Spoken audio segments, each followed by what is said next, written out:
आवाज में शुरू करें। नमस्ते दोस्तों, आज मैं आपको एक ऐसी कहानी सुनने जा रहा हूँ जो आज के हर घर की कहानी है। यह कहानी है दो भाई बहन की, आर्यन और उसकी छोटी बहन चुटकी। आर्यन और चुटकी बेहद ही प्यारे बच्चे थे, लेकिन उन दोनों में एक आदत थी जो उनके मम्मी पापा को बहुत चिंता में डालती थी। जब भी मम्मी कहती बेटा जल्दी सो जाओ, तो दोनों कहते बस 5 मिनट और मोबाइल देखने दो। जब पापा कहते धूप में मत खेलो, तो दोनों आंखें चुराकर बाहर निकल जाते। उन्हें लगता था कि मम्मी पापा की बातें बोरिंग है और उन्हें टोकना अच्छा लगता है। 1. वो अनोखा उपहार, द स्ट्रेंज गिफ्ट। एक दिन उनके घर एक पुराने संदूक मैप जैसा कागज मिला। उस पर लिखा था जादुई जंगल का रास्ता। आर्यन और चुटकी ने सोचा चलो आज एडवेंचर करते हैं। मम्मी ने माना किया था कि बिना बताए घर से बाहर मत निकलना, लेकिन उन्होंने बात नहीं मानी और निकल गए। चलते चलते वो एक ऐसे जंगल में पहुंचे जहां पेड़ आपस में बातें कर रहे थे और पत्थर रंग बदल रहे थे। आर्यन और चुटकी बहुत खुश थी, लेकिन जैसे जैसे शाम होने लगी जंगल डरावना होने लगा। 2. पहली मुश्किल, मीठा जाल। आज बढ़ते ही उन्हें एक पेड़ दिखा जिस पर चॉकलेट और कैंडीज लटक रही थीं। चुटकी ने कहा भैया देखो, चलो सारी कैंडीज खा लेते हैं। तभी आर्यन को अपने पापा की आवाज याद आई जो हमेशा कहते थे बेटा हर चमकती चीज सोना नहीं होती और अजनबी जगह पर बिना सोचे समझे कुछ नहीं खाना चाहिए।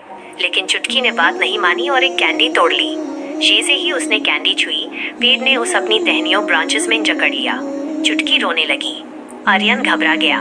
उसने तुरंत पापा की सीख याद की, मुसीबत में दिमाग से काम लो। उसने एक लकड़ी उठाई और यूएस पेड़ की जात रूट पर थोड़ा पानी डाला।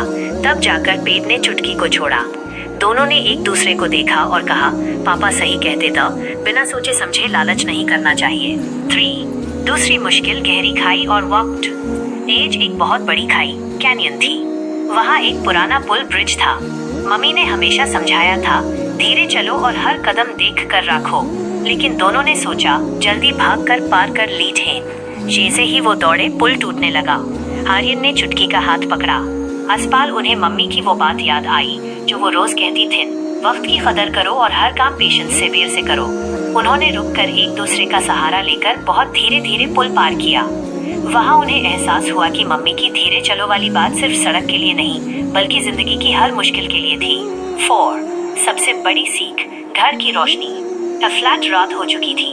जंगल में रास्ता नहीं दिख रहा था। आर्यन और चुटकी डर के मारे रोने लाज। तभी उन्हें डोर से एक रोशनी दिखी। वो उनके मम्मी पापा थे जो उन्हें ढूंढते हुए आ रहे थे। आर्यन और चुटकी दौड़कर उनके गेल लग गई। पापा ने कहा हमने कहा था ना कि बिना बताए मत निकलना बेटा, हम परेशान हो गए थे। आर्यन ने रोते हुए कहा पापा हमने सोचा था आप ह्यूमेन रोक रहे हैं, पर ह्यूमेन समझ ये गया कि आप ह्यूमेन बचा रहे थे। And conclusion. दोस्तों, माँ बाप जो भी कहते हैं उसके पीछे उनका सालों का तजुर्बा और बेशुमार प्यार होता है। जब वो कहते हैं पढ़ाई कर लो, तो वो चाहते हैं कि आपका कल सुनहरा हो। जब वो कहते हैं फोन रख दो, तो वो चाहते हैं कि आपकी आंखें और दिमाग स्वस्थ रहें। जब वो नहीं कहते हैं तो उसके पीछे आपकी सुरक्षा, सेफ्टी छुपी होती है। आर्यन और चुटकी अब अपने घर के सुपर किड्स बन गए हैं। वो अब सिर्फ मम्मी पापा की बात सुनते ही नहीं, बल्कि उन्हें समझते भी हैं। आशा है कि इस कहानी से हमारे नन्हे दोस्तों ने भी कुछ सीखा होगा। अगली बार जब मम्मी पापा कुछ कहें तो याद रखिएगा वो आपकी टीम के कैप्टन हैं। आप यहाँ थोड़ा पॉज लीजिए और बच्चों से पूछिए, तो बच्चों क्या आप भी आर्यन और चुटकी की तरह अपने मम्मी पापा की बात मानोगे, हाँ या नहीं? इससे आपकी रिकॉर्डिंग में लगी आपको आर्यन और चुटकी की ये कहानी। ह्यूमेन पूरा यकीन है कि इसे सुनने के बाद हमारे नन्हे दोस्त अपने मम्मी पापा की बात और भी प्यार से मानेंगे।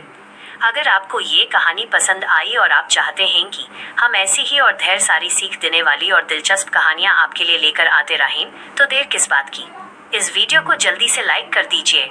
अपने दोस्तों और फैमिली के साथ इसे शेयर कीजिए ताकि हर घर में इन बच्चे और पेरेंट्स इस प्यारी सीख को सुन सकें। और हाँ, नीचे कमेंट करके ह्यूमेन जरूर बताइए कि अगली कहानी आप किस बारे में सुनना चाहते हैं। चैनल को सब्सक्राइब करना मत भूलिएगा ताकि हमारी अगली कहानी सबसे पहले आप तक पहुंचे। मिलते हैं अगली वीडियो में, तब तक के लिए खुश रहिए और अपने बच्चों को ढेर सारा प्यार दीजिए। शुक्रिया।